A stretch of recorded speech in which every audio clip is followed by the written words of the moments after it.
পালং শাকের ডালনা, পালং শাক চচ্চড়ি খেতে যখন একঘেয়ে হয়ে যাবে তখন পালং শাক একবার এইভাবে বানিয়ে খেয়ে দেখবেন, অসাধারণ লাগবে।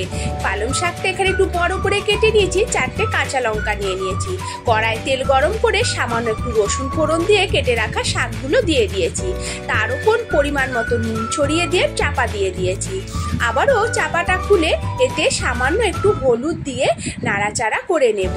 এইভাবেই আমি পালং শাকটাকে পুরো সেদ্ধ করে ফেলবো, তা থেকে যে জলটা বেরোবে তার মধ্যে।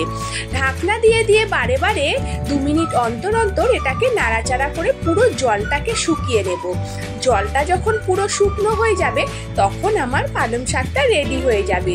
এটাকে পালং শাক ভাজা বলতে পারো, তবে খেতে এত অসাধারণ লাগে না, তোমাদের কি বলবো। তোমরা একবার এইভাবে বানিয়ে খেয়ে দেখবে, আমাকে কমেন্ট করে জানাবে।